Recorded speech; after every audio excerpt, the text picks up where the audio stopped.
They didn't even hide it anymore. My own mom whispered to my aunt, "Selah's just a waste of space." I was in the kitchen, pretending not to hear, holding back tears while washing the very dishes they ate on.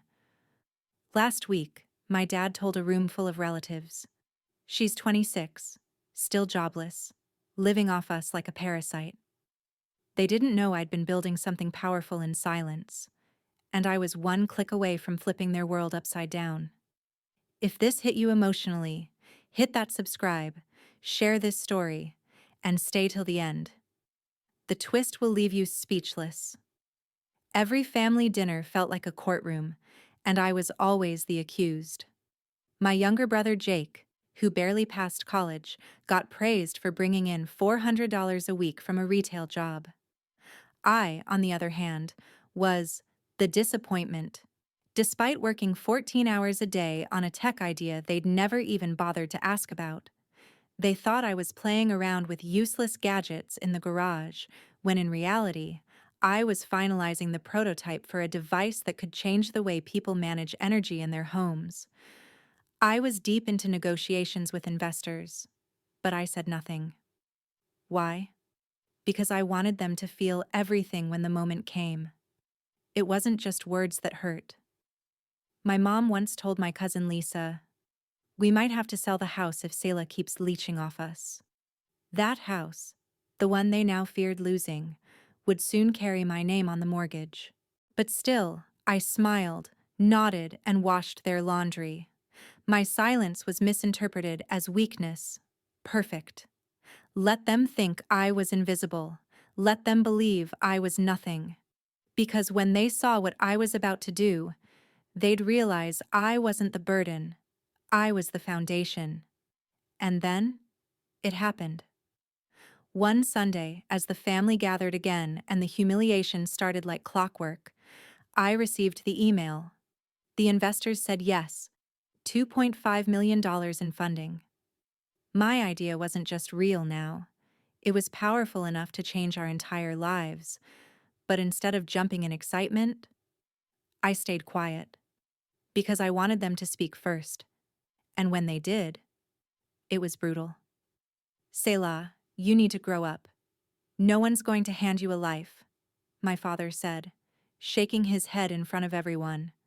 He had no idea that I now owned the deed to this house, and I was holding their second chance in my hands. I stood there, holding my phone under the table, staring at the screen. $2.5 million transferred. The investor contract was signed. My invention, a compact energy optimizer I had built from scrap electronics and old circuit boards, had officially launched into the market. And while my parents were laughing at my expense, calling me the freeloading dreamer, I had just become a CEO. But I didn't say a word. Not yet. My cousin Ryan leaned across the table with a smirk. "Selah, maybe it's time you apply for something real. Even McDonald's is hiring." The whole table chuckled.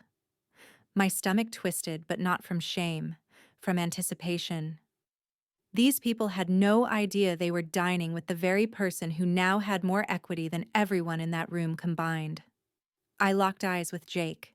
He was sipping soda like a king, sitting back while my parents practically glowed with pride over his promotion to floor manager.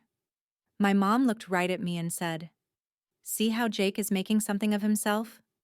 Why can't you at least try?" Try? I bit my tongue. She didn't know that while Jake was moving boxes in a warehouse, I had signed distribution deals with 3 Fortune 500 companies for my device. She didn't know that I had already paid off the remaining balance of their mortgage last night under a trust in my name. She didn't know she was eating dinner in a house she no longer technically owned. Still, I sat there quietly. That's when my dad pulled out a sheet of paper. "We've been doing the math, Selah," he said. "If you keep living here, you need to start paying rent. We can't carry dead weight anymore." My heart thudded, not in fear but from the surge of power running through me. The irony was poetic. He was asking for a few $100s a month, from the person who now had the legal power to kick him out if she wanted to. I reached into my bag, pulled out an envelope, and slid it across the table. He frowned. "What's this? Another one of your fantasy plans?" "Open it," I said. He opened the envelope and froze. My mom leaned over, her smile fading instantly. It was a legal deed. Their house, transferred and paid in full. The benefactor? Selah Emerson. Me. Silence dropped like a bomb.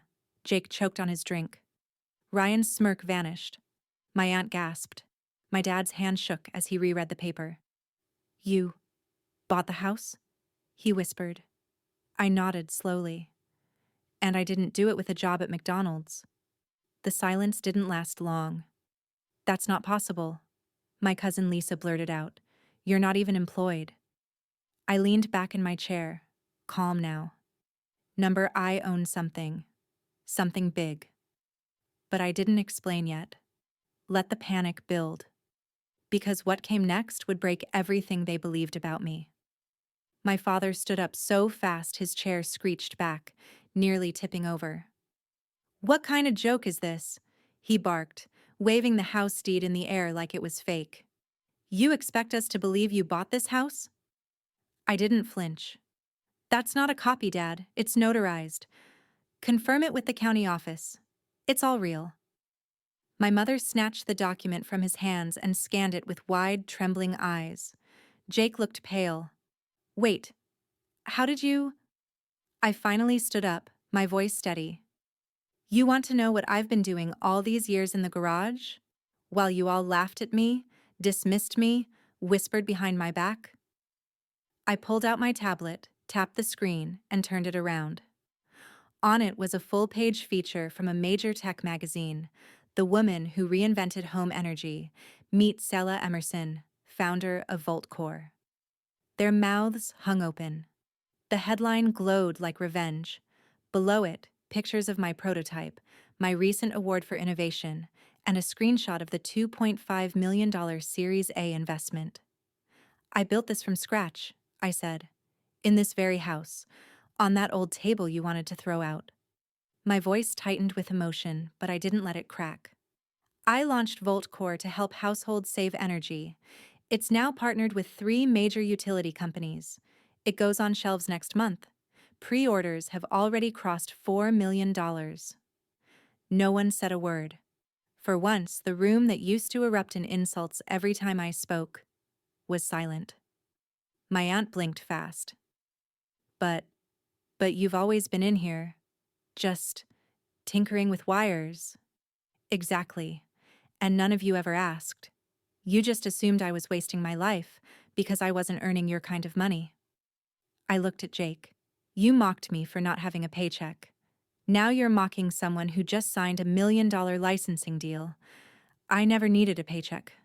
I was building an empire." My father slumped back into his seat. His hand was still clutching the deed like he didn't trust it. "So, you really own this house now?" I nodded. "Free and clear, paid in full, in cash." He looked confused, almost frightened. "Why would you do that? After how we treated you?" That question hit differently. Everyone in the room leaned in, waiting for my answer. "I did it," I said slowly, "because despite everything, this is still the house that raised me. I didn't want you to lose it. I may have been your disappointment, but I'm not your enemy." For a moment, it felt like time froze. Then Jake scoffed. "Wow. So now you think you're better than all of us just because you got lucky?" That was it. The last straw. I looked at him, sharp and cold. "No, Jake. Luck didn't work 16 hours a day. Luck didn't code until 3 a.m.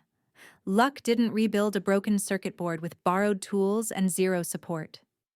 I did all that. You were handed encouragement and praise for mediocrity. I was buried in criticism and still built something out of nothing." My mom's eyes started to water, but I wasn't sure if it was regret or guilt. Maybe both. "But you know what?" I said, voice low now. It's not about being better. It's about being underestimated. You treated me like a burden, and now, I hold the keys to everything you once thought I'd never touch. There was a knock at the front door. Everyone jumped. I walked over, opened it, and stepped aside. A man in a suit walked in, briefcase in hand. "Afternoon, Miss Emerson," he said with a smile. "I brought the updated title documents. Everything is ready for the announcement next week." Jake blinked. "Announcement?" The man smiled at the family. "Oh, she didn't tell you? Voltcor is going public next quarter. Your daughter is about to become one of the youngest self-made millionaires in the state." I turned back to the family. "Like I said," I whispered, "you never bothered to ask what I was building. You just kept laughing. And now, all they could do was sit there and watch everything they mocked me for become the thing that saved them." Jake stood up now, his voice laced with disbelief and something uglier: envy. "You're acting like some kind of hero, Selah. You think throwing money at us makes up for years of freeloading?" That word, freeloading, hit like a slap. I took a step closer to him, looked him straight in the eyes. "No, Jake, I'm not throwing money. I'm showing you that the person you all called a loser is the one who kept this family from drowning." I paused. "And for the record, I carried this family in silence. While you were out spending your little paycheck at bars, I was pitching investors, failing, getting back up, coding, prototyping, all without a shred of support from anyone in this room." My aunt tried to speak, but my mother stopped her with a glance. She finally spoke, her voice low and trembling. "Selah, why didn't you tell us? Why keep it a secret?" I turned to her, and for the first time in years, I didn't shrink. "Because every time I tried to share something, you made me feel small. Every idea I had, you laughed at. Every time I stayed up late working, you called it a phase or wasting time. I stopped talking because I got tired of being talked over. So I let my work speak for me." My father, who had always been the loudest voice in the room, was now completely silent. He just kept staring at the table like it might open up and swallow him whole. He looked old, not just in years, but in shame. I walked over to the living room and pointed to the old coffee table. "See that? That's where I made my first design. I used your old laptop, Dad. The one you threw in the trash. That was the processor I rebuilt. And you, all of you, never once asked what I was doing." Lisa, my cousin, leaned forward. "Wait, so how rich are you now?" The question made me laugh, not because it was funny, but because it proved how small their thinking still was. "It's not about being rich," I said. "It's about freedom. It's about knowing that everything you ever said I couldn't do, I did. And I did it better than you could have ever imagined." That's when the man in the suit cleared his throat. "Miss Emerson, one more thing. The mayor's office confirmed they'd like you to speak at the local tech summit as the keynote speaker. You'll be introduced as the youngest woman in the city's history to file a multi-million-dollar patent." Jake let out a bitter chuckle. "Wow, you really think you're better than all of us now?" I smiled, not bitterly, not arrogantly, just with peace. "No, Jake. I am better than the version of me you created in your head. I'm better than the weak girl you all chose to see. I'm better because I stopped needing your approval to feel worthy. And now, I don't just own this house. I own my voice." My mom wiped a tear from her cheek, and for the first time in a long, long time, she looked proud. But it was too late for that to mean what it should have. Because now, the silence they once forced on me had become their prison, and my power. I walked to the hallway, past the old family photos, paused, and looked back one last time. "You all wanted me out of this house," I said. "Funny how now, it belongs to me." And then I dropped the final piece of the puzzle. "Oh, and Jake?" I called. He turned, already fuming. I held up a folder and tossed it on the table. "That promotion you got at work? It's gone. Your company is one of the firms that just signed a deal with VoltCore. And starting Monday, I decide who stays." The room erupted into gasps. He lunged forward. "You can't do that." "I already did." And just like that, the room that once laughed at me was now too stunned to speak. Jake stormed out of the room, slamming the door behind him. No one followed. The silence that remained wasn't awkward.